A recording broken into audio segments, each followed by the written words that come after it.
Hello everyone, good morning. Niki's daily স্টোরিতে সবাইকে স্বাগত।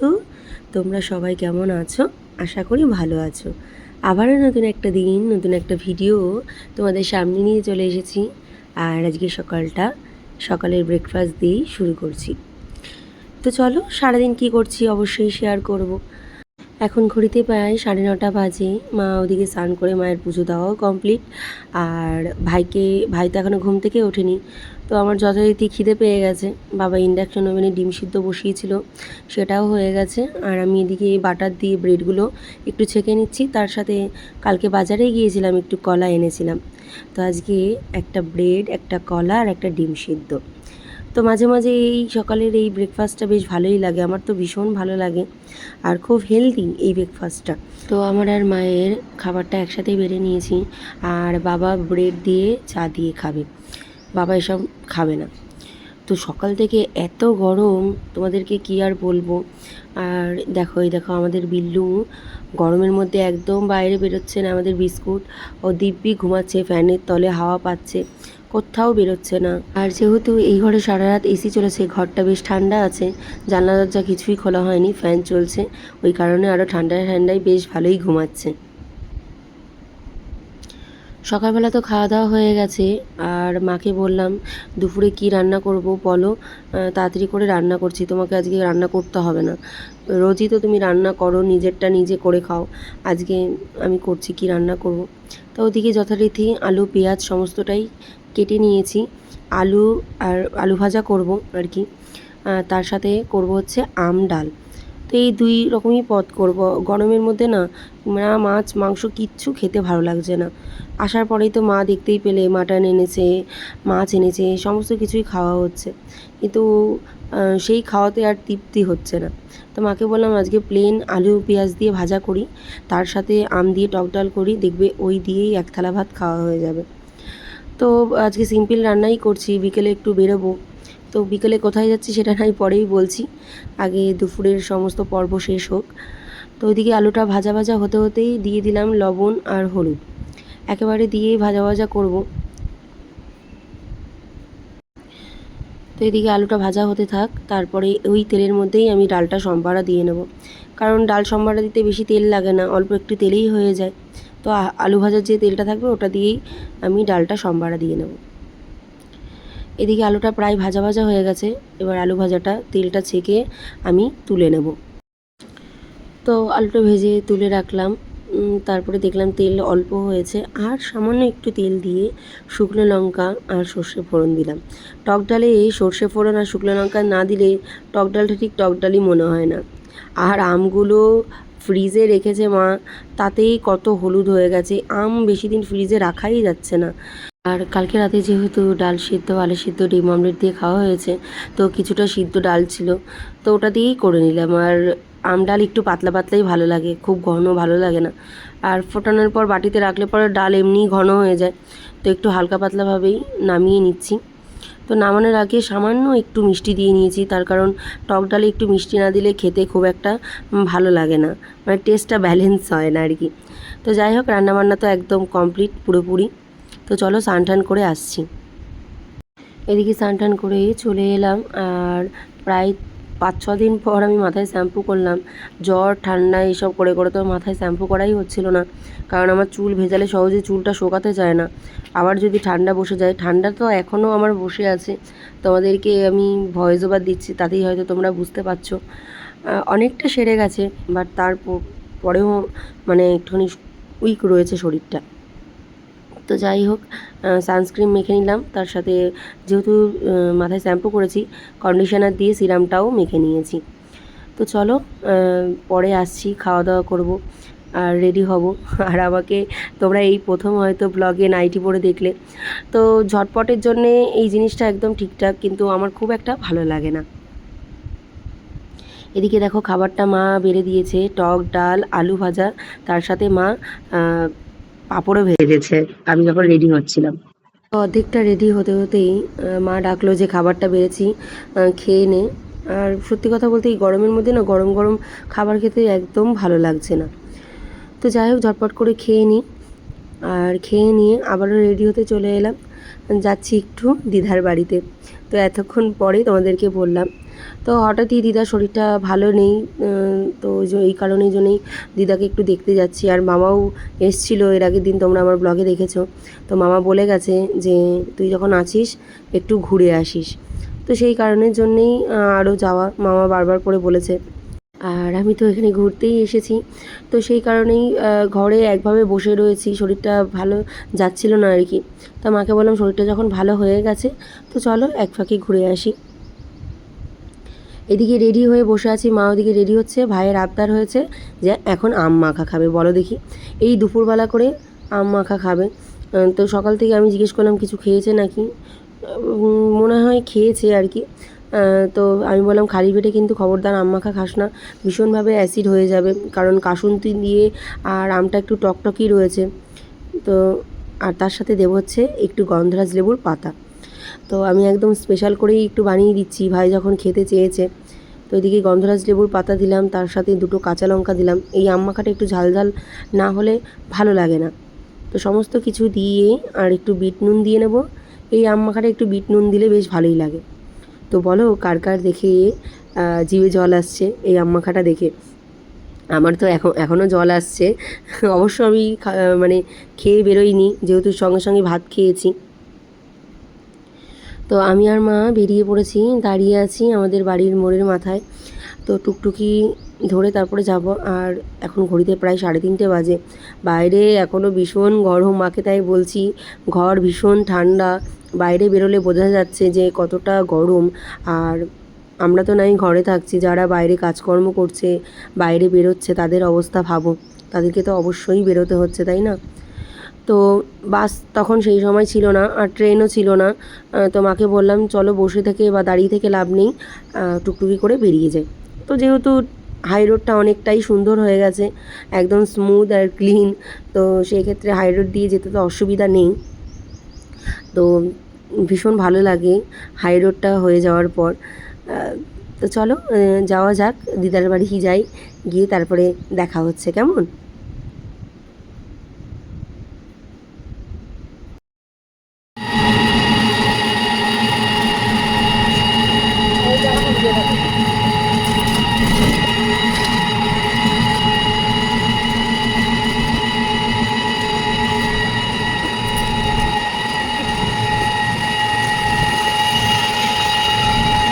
আমরা ফুলিয়াতে চলে এসেছি, আর মা একটা মিষ্টির দোকান থেকে একটু মিষ্টি নিয়ে নিচ্ছে। তা দিদা মিষ্টি খেতে ভালোবাসে, ভেবেছিলাম রানাঘাট থেকে আনবো, মা বললো ফুলিয়ার মিষ্টি যেহেতু বিখ্যাত, তো ফুলিয়া থেকেই মিষ্টি নেওয়া হোক। তো মিষ্টিটা নিয়ে আবারও রওনা দিয়ে দিয়েছি। আর এই মাঠটাতে আমাদের স্কুলের স্পোর্টস হতো, তো সেখানে সেটাই তোমাদের সাথে একটু শেয়ার করে নিলাম, ছোটোবেলার কথা মনে পড়ে যায় এই আর কি। তো চলো দেখতে দেখতে প্রায় দিদার বাড়ির সামনেই চলে এসেছি। সবারই ছোটোবেলায় একটা খিচুড়ি স্কুল থাকে, তো এটা হচ্ছে সেই স্কুল, বিদ্যাসাগর প্রাথমিক বিদ্যালয়। তো এই স্কুলে ছোটোবেলায় মা দিয়ে যেত, আর খিচুড়ি নিয়ে ক্যানি করে খিচুড়ি নিয়ে বাড়ি যেতাম। তো যাই হোক, দেখো দেখতে দেখতে চলে এসেছি। এটা হচ্ছে মামার ডগি, ল্যাব, রাজ নাম। খুব সুইট, খুব সুইট, আর খুব কথা শোনে। আর এই দেখো মামা বাড়িতে এসে আমরা এসি চালিয়ে বসে আছি, আর এরা সব বাইরে ছিল, দৌড়ে দৌড়ে সব চলে এসেছে এসি ঘরে থাকবে বলে। আর দেখেছি বলে তাকালো, কী সুন্দর দেখেছো, নাম হচ্ছে ঘটু। তা মামার পেছন দিকে বিশাল বড় বাগান, তো সেই বাগানেই চলে এলাম। দেখো কত গন্ধরাজ লেবু ধরেছে, প্রত্যেকটা গাছে এত সুন্দর ফল ধরেছে, দেখেও শান্তি লাগে, তাই না? গাছ লাগালে যদি গাছে এরকম সুন্দর সুন্দর ফল ধরে, দেখেও শান্তি পাওয়া যায়। তো দেখো এদিকে গন্ধরাজ লেবু দুরকম, তার সাথে দেখো বাতাবি লেবুও ধরেছে দিদা মামাদের গাছে। তো একটু ঘুরে ঘুরে তোমাদেরকে দেখাই মামার সেই যত্নের গাছ। ওদিকে রয়েছে দোপাটি ফুল, দোপাটি ফুলের গাছটা কি সুন্দর আর দারুণ কালার। আর এদিকে কত ছোট্ট ছোট্ট উচ্ছে ধরেছে, সেটাই আবার দিদা দেখালো যে দেখ কত উচ্ছে ধরেছে। আর উচ্ছে খেতে খেতে আমাদের মুখ এত তিতা হয়ে গেছে, তো বেশ ভালো লাগলো ছোট ছোট উচ্ছে ধরেছে দেখেও। আর এদিকে দিদা দেখাচ্ছে হচ্ছে ক্যাপসিকাম, লঙ্কা। তো এই লঙ্কা গাছটা মামা নতুন লাগিয়েছে, তো সেটাই আর কি দিদা দেখালো। বেশ ভালোই, আরও অনেক বড় হবে এই লঙ্কা গাছটা। মামা প্রচুর যত্ন নেয়, সারা দিন যত্ন নেয় এই গাছপালার পেছনে। তো একদিকে ভালো, পশু আর গাছপালার পেছনে যদি এইভাবে মানে আর কি পড়ে থাকে, মনটাও ভালো থাকে, ভালোও লাগে আর কি। দিদার বাড়িতে তো অনেকক্ষণ আগে এসে গেছি, তোমাদের বাগানটা ঘুরে দেখালাম। তো এখন বসে আছি এসিতে। বাইরে তো বিভৎস গরম, 1 সেকেন্ডের জন্য বাইরে থাকা যাচ্ছে না, প্রচণ্ড গরম। আর এই যে দিদা চা করে নিয়ে চলে এসেছেন, এখন চা খাওয়া চলবে আমাদের। আর নিচে দেখো সব ঘুমাচ্ছে। রাজ, মা পাটা সরাও মা, রাজ, তারপর ওটাকে ঘটু, সব এরা ঘুমাচ্ছে। আর পাশের ঘরে ঘুমাচ্ছে আরও সবাই। তো বিকালবেলা মামা আসার পরে বার করুক, তারপর তোমাদেরকে, তোমরা দেখেছো আমার ব্লগে এর আগে হয়তো এদেরকে। তো দেখো এসি ছাড়া 1 সেকেন্ড থাকে না। আর এদিকে কথা বলে পরে বুঝতে পারে যে ওকে নিয়ে কিছু একটা বলা হচ্ছে আর কি। তো হ্যাঁ, তো এই গরমে তো এসি মানে এই দুপুর টাইমটুকু একটু থাকাই যায়, কিন্তু আমার এত ঠান্ডা লেগেছে, আমি মোটামুটি 2-3 দিন আমি এসিতে ছিলামই না। তো চলো চা খাই, গল্প করি। হচ্ছে আমরা 3 জেনারেশন, দিদা, মা আর আমি। বেশ ভালো লাগে। মাসি আসলে পরে আরও ভালো লাগতো, মাসির মেয়েরা আসলে। কিন্তু মোটামুটি সবাইকারই বিয়ে হয়ে গেছে, তো সবাইকে তো সবসময় ডাকলে পাওয়া যাবে না, তাই না? এটা আমার ক্ষেত্রেও তাই, এখনও সেটাই, যে সবসময় ডাকলে সেইভাবে যাওয়াও হবে না। তো যাই হোক, এদিকে দিদা চা করে নিয়ে চলে এসছে। আমি বললাম যে আমি চাটা করছি, দিদা বললো না, তোর শরীরটা ভালো নেই, দেখেই মনে হচ্ছে চোখ মুখ বসে গেছে, শরীরটা সত্যিই খুব খারাপ। Hello everyone, good evening. বলবো না কি বলবো জানি না, এখন গুড ইভিনিং। এখন ঘড়িতে বাজে হচ্ছে 5টা 10। আর আস্তে আস্তে দিদার আবদার হচ্ছে, দিদা আমার হাতের মোচার চপ খাবে। তো দিদা সমস্তটাই রেডি করে রেখেছে, আর বাকি কিছুটা করতে হবে। তো সেটুকুই করছে। দিদা এখন আবদার করেছে, এতদিন পর আর কি এসছি। তো ওইদিকে আলু সিদ্ধ হয়ে গেছে। তো চলো কি কি রেডি করেছে একবার তোমাদেরকে এক ঝলক দেখিয়ে নিই। দিদা অর্ধেকটা জিনিস সিদ্ধ করে রেখেছিল, তো এবার কিছুটা গুছিয়ে নিতে হবে।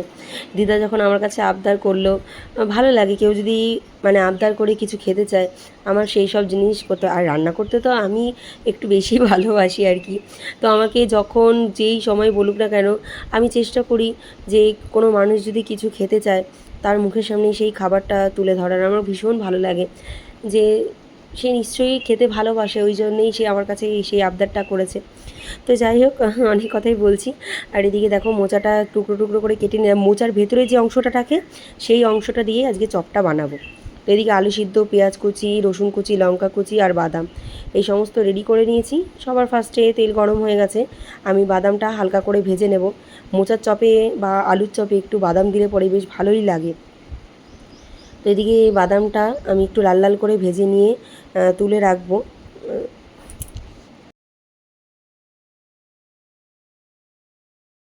ওদিকে বাদাম ভাজাটা হয়ে গেছে, একে একে দিয়ে দেবো এরপর তেলের মধ্যে রসুন কুচি, তারপরে দিয়ে দেবো পেঁয়াজ কুচিটা। তো একটুখানি মোচা চপে পেঁয়াজ কুচি দিলে পরে বেশ ভালোই লাগে, তাই না? তো যাই হোক, এদিকে সমস্ত কিছু ভাজা ভাজা হয়ে যাওয়ার পর মোচা আর আলুটা একটু ম্যাশ করে রেখেছিলাম, সেটাই দিয়ে দিলাম তেলের মধ্যে। তা দিয়ে দিলাম একটু হলুদ গুঁড়ো, একটু লঙ্কার গুঁড়ো, আর তার সাথে একটু মিট মশলা। এই সমস্ত চপে যদি একটু মিট মশলা দেওয়া হয় সত্যিই খেতে ভালো লাগে। তো দেখা যাক, অনেক দিন পর রান্না করছি তো জিনিসগুলো, তো কেমন টেস্ট হবে জানি না। তার সাথে দিদা বলল 2টো ডিম সিদ্ধ ফ্রিজে আছে, সেটাও বার করে দিচ্ছি, সেটা দিয়েও চপ বানিয়ে দিয়ে খাওয়া হয়ে যাবে, তার ডিমগুলো নাহলে নষ্ট হয়ে যাবে। তো সমস্ত কিছু হয়ে যাওয়ার পর দেখো বাদামটা একটু হামদিস্তাতে একটু গুঁড়ো করে নিয়েছি, দিয়ে আবারও দিয়ে দিলাম। আর নামানোর আগে একটু মিষ্টি তো অবশ্যই দিতে হবে, স্বাদটাকে ব্যালেন্স করার জন্যে। একটু মিষ্টি না দিলে পরে ঝাল মিষ্টি বোঝা যাবে না। তো আবারও ভালো করে মিশিয়ে এরপর নামিয়ে নেব। ওদিকে ওদিকে মোচার ডোটা নামিয়ে এদিকে বেসনটা একটু গুলিয়ে নিচ্ছি। এখনই করব না, সব কিছু রেডি করে রেখে দিচ্ছি, মামা এলে তবেই করব। এখন ঘড়িতে 5:30 বাজে। মামাকে একবার দিদা ফোন করেছে যে আমরা এসছি। মামা তো জানতো না যে আমরা আসব। তো মামা বললো আমি 6টার মধ্যে ঢুকছি। তো মামা এলে পরেই গরম গরম না এই চপটা ভাজা হয়ে যাবে। আর বেসন যত বেশি ফ্যাটাবে তত বেশি ফোলে, আমি জানি আর কি। তো একটু লবণ দিয়ে দিলাম, তার সাথে একটু হলুদ দিয়ে দিলাম। দেখা যাক, একটু লঙ্কার গুঁড়োও দিতে হবে, তার কারণ আমি তো ডোটার মধ্যে দিয়েছি একটু লঙ্কার গুঁড়ো। তো এই ব্যাটারটার মধ্যে দিলে পরেও বেশ ভালো লাগবে খেতে। তো ওদিকে কিছুক্ষণ রেস্টে রেখে চলে এলাম আবারও রান্নাঘরে। তো তো মামা আসছে বললো, আবারও ফোন করেছিল দিদা, আমরা 6টা ট্রেনটাই বেরিয়ে যাব, বেশি রাত করব না। আর এদিকে মোচার চপগুলো হাতে একটু করে গোল করে নিয়ে একটু চ্যাপটা করে নিচ্ছি। তো এইভাবেই ভালো লাগে মোচার চপটা। আর এদিকে দেখো 2টো ডিম দিদা কেটে লবণ একটু লঙ্কার গুঁড়ো ওপরে ছিটিয়ে দিয়েছে, বললো তাহলে খেতে ভালো লাগবে। তো যাই হোক, এদিকে ডিমগুলো সুন্দর করে কোট করে নিচ্ছি, তার সাথে মোচার চপগুলো। সমস্তটা রেডি করে নিয়ে চলে এলাম। দেখো কেমন দেখতে হয়েছে অবশ্যই জানিও। আর ভয়েস ওভারটা যেহেতু পরে দিচ্ছি, তো সেই ক্ষেত্রে আমি বলতে পারছি যে সত্যিই ভালো হয়েছিল। এত সিম্পলভাবে রান্নাটা করেও খেতে সত্যিই খুব ভালো হয়েছিল, নিজের রান্না বলে নয়, সত্যিই খেতে খুব ভালো হয়েছিল। তো দেখো তেলটা গরম হয়ে গেছে, একে একে মোচার চপগুলো ছেড়ে দিচ্ছি। ভীষণ ভালো লাগে এই ধরনের রান্নাবান্না করতে, কিন্তু সবসময় যেহেতু এত গরম পড়েছে, তো তেলে ভাজা যতটা অ্যাভয়েড করা যায় আমি মনে করি। তো যাই হোক, মাঝে মাঝে খেলে পরে কিছুই হবে না। অনেক দিন পর এই ধরনের রান্না করছি আর কি, আর খাচ্ছিও সেই। আমার বাইরের খাওয়া দাওয়া অনেকটাই বন্ধ হয়ে গেছে, জানি না, ভালো লাগে না সেই আগের মতন খেতে। তো একটা সময়ের পর সত্যি এটাই হয় আর কি, খেতে খেতে মনে হয় যেন আর ভালো লাগে না। তো একদম সুন্দর ফুলছে চপগুলো, একদম মাকে তাই বলছি, মা এসে দেখছে, বলছে একদম দোকানের মতন হয়েছে। খেতেও সত্যিই খুব ভালো হয়েছিল, তার সাথে দেখতে তো আরও বেশি ভালো হয়েছে। তো যাই হোক, কথা বলতে বলতে চপগুলো সমস্তটাই ভাজা হয়ে যাচ্ছে। তা মামাকে বললো, মামা এখন খাবে না, মামা এখন যেহেতু অফিস থেকে এলো, এইমাত্র আমের শরবত খেলো। তা আমের শরবত খাওয়ার পর যদি এই সমস্ত কিছু খাওয়া হয়, সঙ্গে সঙ্গে অ্যাসিড হয়ে যাবে। তো আমাদের মতন, আমার দিদার আর মায়ের মতন ভেজে নিয়ে আমরা খেয়ে বেরোবো, কারণ তোমাদেরকে বললাম যে আমরা 6টার ট্রেনটা ধরবো। তো বেশি লেট করে লাভ নেই। ওই দেখো দিদার এক্সপ্রেশন দেখো না, বলছে খুব ভালো হয়েছে খেতে। তো দিদারও তো এই সমস্ত জিনিস খাওয়া বারণ, দিদাও খায় না। যেহেতু দিদা বলল যে তুই আসবি শুনেছিস, ওই কারণের জন্যই মোচাটা আমি রেখে দিয়েছিলাম। তো মায়ের খুব ভালো লেগেছে। বাড়িতে বানানো যে কোনো জিনিস সত্যি সেইভাবে রান্না করলে খেতে সত্যিই খুব ভালো হয়। দোকানে তো অনেক রকম মশলা ফসলা দেয়, আর দেখবে খেলেও অনেক সময় শরীর খারাপ করে আর কি। তো আমি যতটা পারি বাড়িতে এই সমস্ত জিনিস বানানোর চেষ্টা করি। তো এই দেখো, তোমাদেরকে বলেছিলাম যে বিকালবেলা মামা আসলে পরে এদেরকে দেখাবো। তো দেখো সব কটাকে বাইরে বার করে দিয়েছে, আর এত গরম এখন, বাইরের ওয়েদারটা আপাতত ঠিক আছে, ঠান্ডাও, এই কারণের জন্যই মামা ওদেরকে বাইরে বার করে দিল। তো এই যে বাড়ি চলে যাবো বলে দাঁড়িয়ে আছি। আর এদিকে 2 মিনিট দাঁড়ানোর পর টুকটুকি পেয়ে গেছি, যাচ্ছি হচ্ছে স্টেশনে। তো বাইরে বেরোনোর পর, এতক্ষণ তো এসি ঘরে ছিলাম, বাইরে বেরোনোর পর এত গরম লাগছিল। তো আমি যেহেতু অনলাইনে টিকিটটা কেটেছি, আর স্টেশনে ঢোকার পরেই সঙ্গে সঙ্গেই দেখলাম ট্রেন ঢুকে গেছে। তো সঙ্গে সঙ্গেই ট্রেন পেয়ে গেছি, বেশিক্ষণ দাঁড়াতে হয়নি। তো চলো বাড়ি যাওয়া যাক, অনেক ঘোরাঘুরি হলো।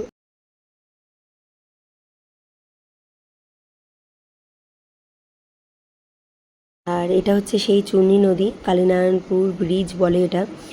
রানাঘাটেও চূর্ণী নদী তোমাদের সাথে হয়তো শেয়ার করেছিলাম, তোমরা হয়তো দেখেছিলে। তো চলো, প্রায় চলেই এলাম আরেকটা স্টেশন। তো এই দেখো রানাঘাট নেমে গেছি। আর এত ভিড় ট্রেনে, তোমাদেরকে কি বলবো, বীভৎস ভিড় ছিল। তো ওইদিকে একটা ট্রেন ঢুকছে, আর আমাদের ট্রেনটা বেরিয়ে গেল। তো গরমের মধ্যে মাকে বললাম টুকটুকি করে বাড়ি যাওয়া যাক, চলো। তো স্টেশনের কাছ থেকেই টুকটুকি ধরে নেব। আমার এই জায়গাটা ভীষণ ভালো লাগে, যে এখানে দাঁড়িয়ে ট্রেন যাচ্ছে আসছে, এটা দেখতে ভীষণ ভালো লাগে আর কি। তো এইদিকে দেখো, স্টেশনের ওখানে টুকটুকি বসে থাকতে হয়, লোকজন না হলে যাবে না আর কি। তা আমাকে বললাম চলো, বসে থেকে লাভ নেই, রিক্সা করে চলে যাই। তো অনেক দিন পরেই রিক্সায় উঠলাম, বেশ ভালোই লাগছে। এখন তো টুকটুকি হয়ে যাওয়ার পর রিক্সায় ওঠাই হয় না বললে চলে আর কি। তো এইদিকে দেখো, আমাদের এখানে প্রত্যেক বছর এই দুর্গাদাস পার্কে আনন্দ মেলা বসে, তো সেটাও তোমাদের সাথে একটু শেয়ার করে নিলাম। তো নামলাম না। আর বাড়িতে এসে আবারও দিদার বাড়িতে চা খেয়েছি। এদিকে কাকিমাকে ফোন করলাম, যেহেতু কাল পরশু বাড়ি তা কাকিমা এসছে, এই বসে বসে গল্প করছে এই আর কি। তো যাই হোক, আজকে যেটা দুপুরবেলা পড়েছিলাম ওই নাইটি, তো নাইটি তো খুব একটা পড়ি না, ওটাই আর কি। তো চলো আমরা চা খাই, গল্প করি, পরে আসছি। এভরিওয়ান, দিদার বাড়ি থেকে এসে একটু রেস্ট নিলাম, তারপরে মা চা বানিয়ে আনলো, কাকিমাও এসেছিলো। কাকিমা আজকে সারাদিন বাড়িতে ছিল না, কাকিমা ডাক্তার দেখাতে গিয়েছিল। তো সবাই মিলে একসাথে চাটা খেলাম। তো মা বললো রাতে কি খাবি, তো আমি বললাম দেখা যাক, গরমের মধ্যে কিছু ভালো লাগছে না। তা মা বললো ফ্রিজে কিছুটা কাঁচা চিকেন ছিল, তা মা মনে হয় সেটাই করছে। আর কি করছে চলো তোমাদের সাথে শেয়ার করি, এখনও পর্যন্ত যাইনি। আমি একটু বসে ভিডিও এডিট করছিলাম। আমি মোটামুটি এগিয়ে রাখি মানে এডিট করে আর কি। তো চলো রান্নাঘরে মা কী করছে চলো একা একা একটু দেখাই তোমাদেরকে। বসে বসে আমি ফোন ঘাটছিলাম আর মাকে মুখে বলাও সারা, মায়ের রান্নাও কমপ্লিট, চিকেন কষা তার সাথে এই যে ফুলকো ফুলকো লুচি বানাচ্ছে মা। গরমে ঘেমে অস্থির, মেয়ে কি খাবে সেই দেখো। আমি বললাম হ্যাঁ যা লুচিটা ফুললো না। আর এদিকে চিকেন কষা, ফ্রিজে কিছুটা তোমাদেরকে বললাম কাঁচা চিকেন রয়েছে, সেটাও মা রান্না করে ফেললো ঝটপট করে। আর এই যে ফুলকো ফুলকো লুচি। অবশ্য বাইরের ওয়েদার আপাতত এখন ঠান্ডাই রয়েছে। তো চলো মা খাবারটা করুক, একসাথেই খেয়ে নেবো। মা অবশ্য চিকেন খাবে না, হয়তো দুটো লুচি খাবে। তো চলো পরে আসছি।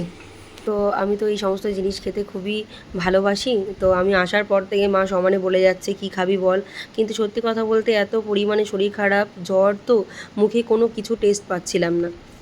তাই মা বললো যে ঝাল ঝাল করে একদম চিকেন কষা বানিয়ে দিচ্ছি, যেহেতু চিকেন অল্প একটু রয়েছে। কিন্তু সত্যি কথা আমার মুখে কোনো টেস্ট পাচ্ছি না বলে কোনো কিছু খেতেও ভালো লাগছে না। আমার মুখের এক্সপ্রেশন দেখেও হয়তো তোমরা বুঝতে পারছো। তো যাই হোক, তো মা এই সমস্ত কিছুই খাবে না। মা রাতে রুটি খেলে অ্যাসিড হয়ে যায় বলে মা বললো আমি খাবো না। চিকেন তো মা খাইই না। তো মা খাচ্ছে ভাত আর ভোলা মাছ, টক ডাল আর ভোলা মাছ। আর আমাদেরকে বানিয়ে দিল হচ্ছে লুচি আর কষা মাংস। এখন ওয়েদারটা আপাতত ঠিক আছে, ওই জন্যই। কিন্তু মুখে একদম টেস্ট পাচ্ছি না, কিছু খেতেই ভালো লাগছে না, যত ভালোই রান্না করে দিক বা যাই করুন না কেন। তো চলো খাওয়া দাওয়া করে নিই আপাতত। ভাই একটু বাইরে বেরিয়েছিল, আসার সময় নিয়ে এসছে আম দই। তো আমি তো ভাবছিলাম খাবো কি খাবো না, কিন্তু ঠান্ডা নয়, কিন্তু দেখে আর লোভ সামলাতে পারলাম না। সত্যি খেতে দারুণ দারুণ আম দই। মানে নর্মাল দই তো আমরা খাই, মিষ্টি দই, টক দই, কিন্তু এই সত্যিই এই আম দইটা খেতে ভীষণ ভালো। তো দেখো আম দইটা খাচ্ছে, আর মা আমার ঠিক কপালের টিপটা চলে গেছে একদম সাইডে, সেটা আমার ক্যামেরার দিকে তাকিয়ে ফট করে মনে পড়লো। তাহলে চলো আজকের মতন ভিডিওটা এখানেই শেষ করছি। ভালো লাগলে একটা লাইক কমেন্ট শেয়ার করবে, আর চ্যানেলটির পাশে থাকার জন্য অবশ্যই চ্যানেলটিকে সাবস্ক্রাইব করবে। আমার ভিডিওগুলো কেমন লাগছে কমেন্ট করতে কিন্তু একদম ভুলো না। আর যারা কমেন্ট করছো তাদেরকে অসংখ্য ধন্যবাদ। আজকের মতন আসি, ততক্ষণ তোমরা সুস্থ থেকো, ভালো থেকো, টাটা।